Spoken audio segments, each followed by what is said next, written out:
Coming up on the Sports Reporters. Like me as a player, I would be looking like, this ain't the place for me. Y'all want us to lose. Like, this makes us as players look bad. Our rep is going down when we lose and we don't perform and we don't play, whatever those things are, we look bad. And you want us to do that so that you can come draft some hotshot kid to come take my spot.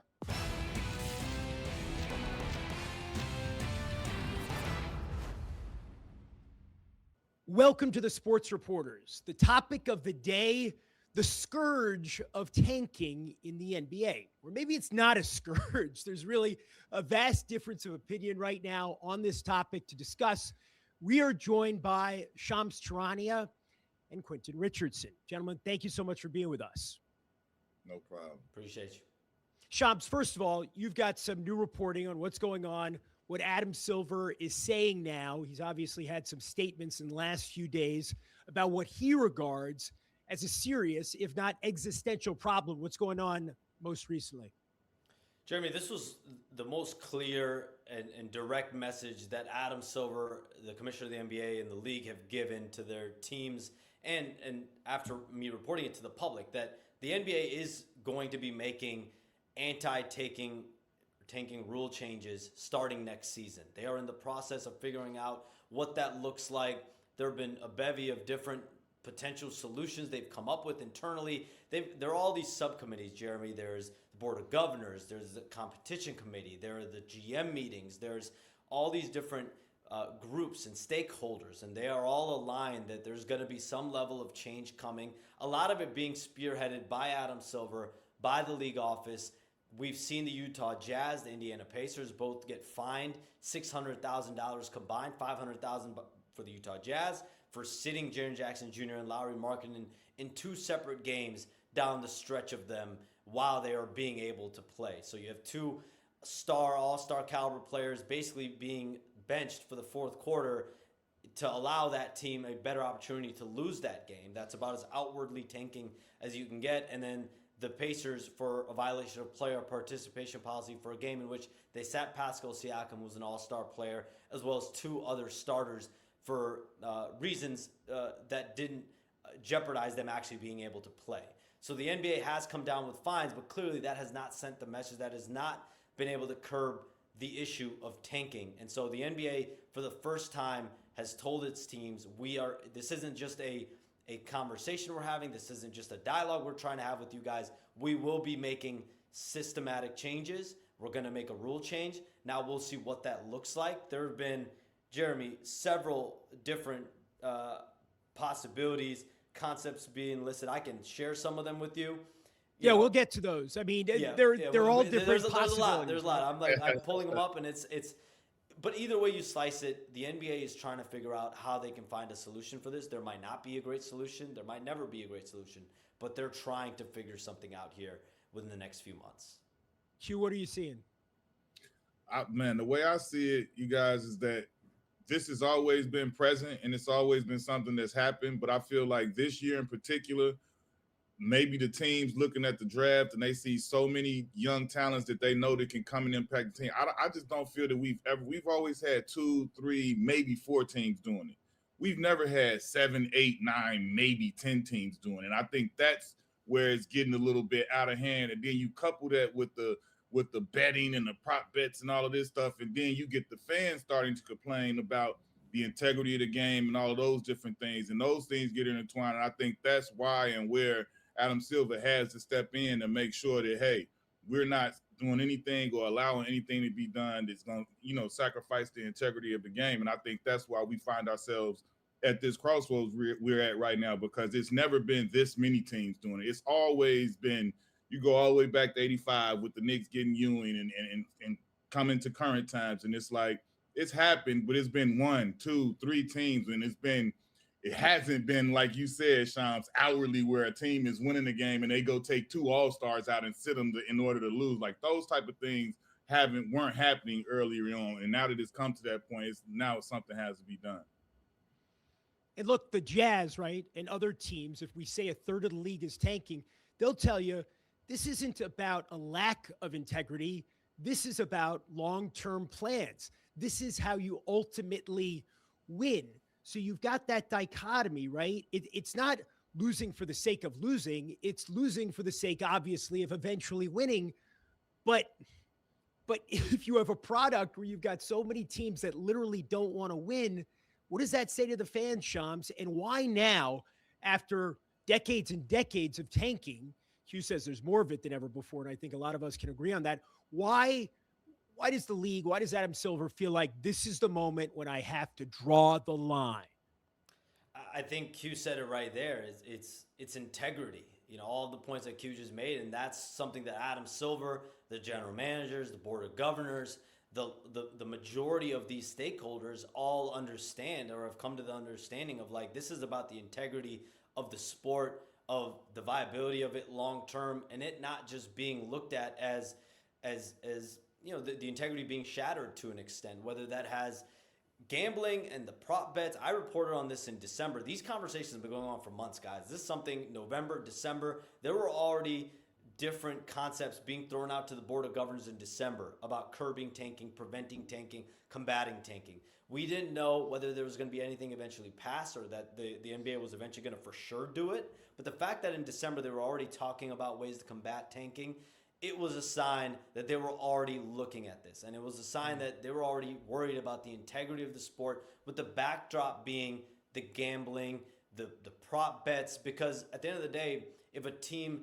is resting guys, sitting guys, and doing stuff in manipulating the roster, that has a direct impact on bettors, on lines, on prop bets. And I think that is the backdrop to all of this, and something that NBA teams are looking at. Like, we're in a different environment now. We're in an environment now where, there's tanking, but there's also open season on prop bets and gambling. So that's the backdrop to all of this. And I think we saw with Sam Hinkie and the Sixers a decade ago, or however long ago it was, and then we saw some draft reform. Tried to achieve. It's still processing right now, Shams. It's the process still processing. And the NBA responded to it back then because it was so outward, it was so in their face, it was so in everyone's face.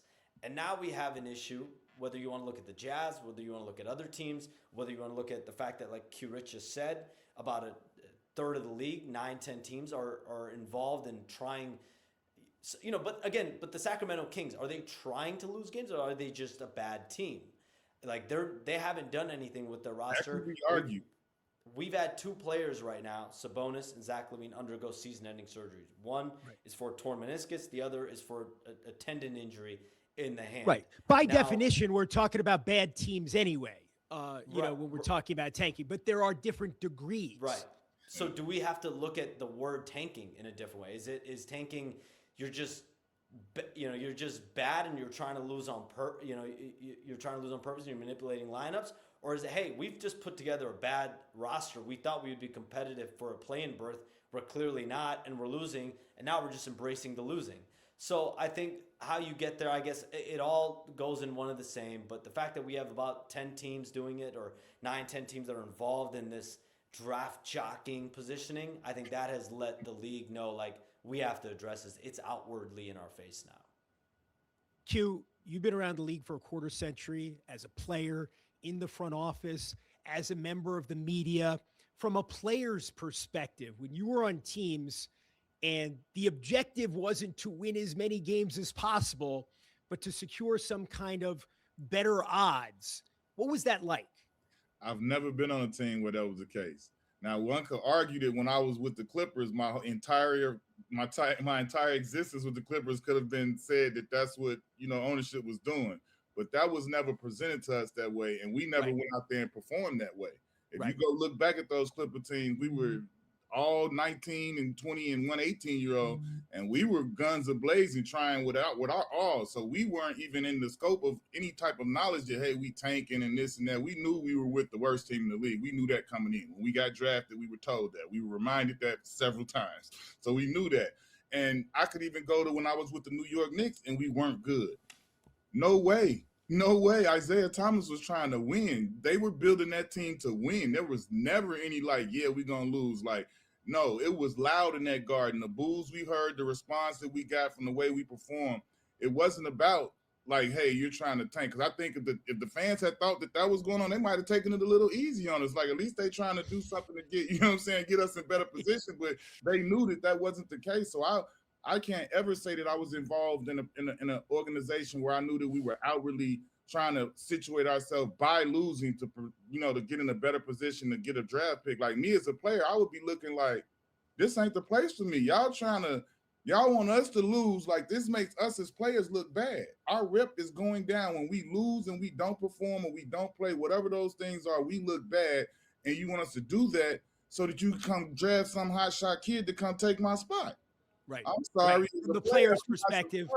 I'm not subscribing to that as a player. I don't know who would. Shams. No, I mean, I think that's the behind the scenes of, like, coaches. Are they coaching in conjunction with the general managers and the teams of, like, this is what we're trying to accomplish?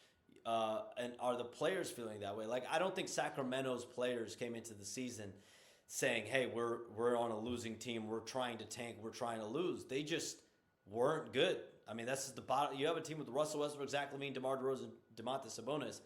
They didn't enter the season trying to lose. They entered the season trying to win. You get to a point in the season where you just realize we're just not a good team. There are a few teams like that. The Mavericks entered the season with aspirations of trying to compete for something this year, try to get Kyrie Irving back the second half of the year, try to get AD, Cooper Flag, and Kyrie on the floor at the same time and try to win.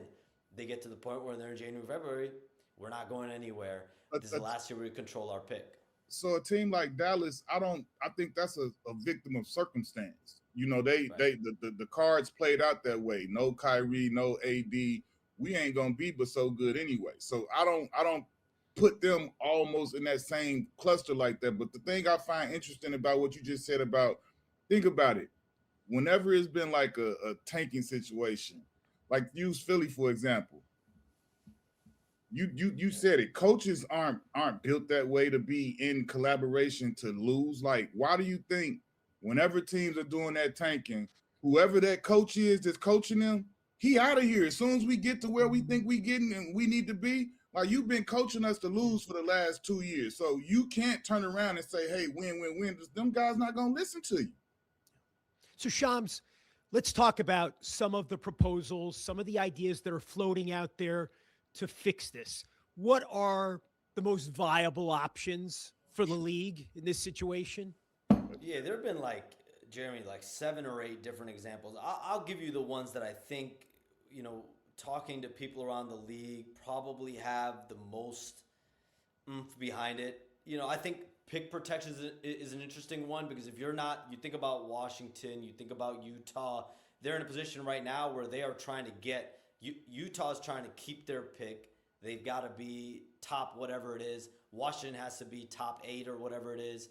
So when you're trying to get to that top 6 or top 8, you're skewing everything toward that, right? So basically getting rid of that. Is there a way moving forward to get rid of those pick protections being so specific so it gets rid of that specific level of tanking? Right. Lottery odds freezing. This is one that I think teams are thinking more about. Like, if lottery odds just freeze at the trade deadline or freeze on March 1, then that gives you a big chunk of the season where there's no incentive for these teams to lose. At that point, you're just playing to play, and then you play to win the game. There's no incentive for you. But then again, the timing's important too, right? I mean, we're coming off the Super Bowl at that time of year. You got another, 6 weeks when people, the hope are paying attention to basketball. And if you got all these teams not trying to win, that's a really bad look. 100%.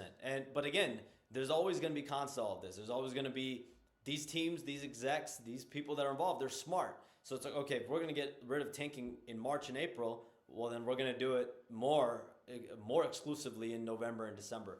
So that's the con of that. That you think about pros and cons. That's the con of the lottery odds freezing at a specific date later in the season.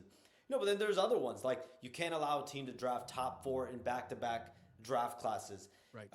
Could you flatten the odds for all of the lottery teams?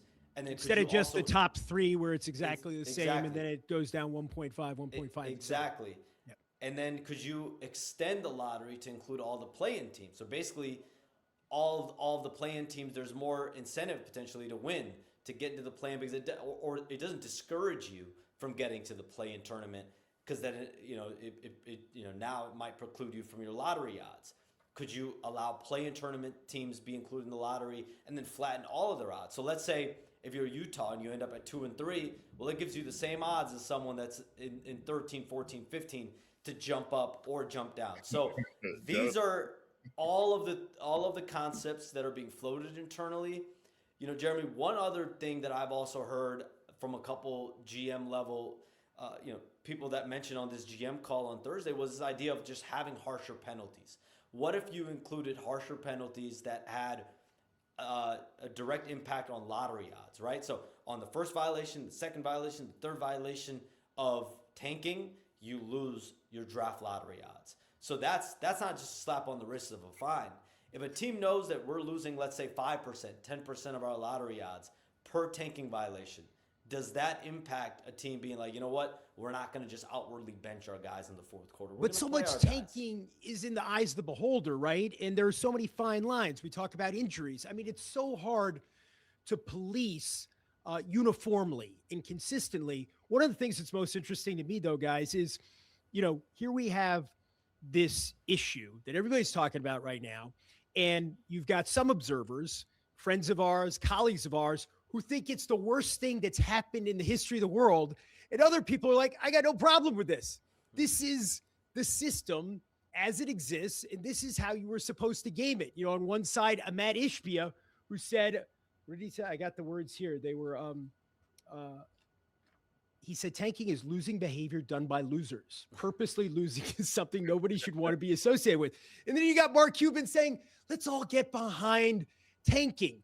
And then, we have a colleague like David Aldridge, right, who says it's the worst thing ever. And then I was listening to Rick Bucher and other guys say, no, it's not a big deal at all. This is the way it's always been.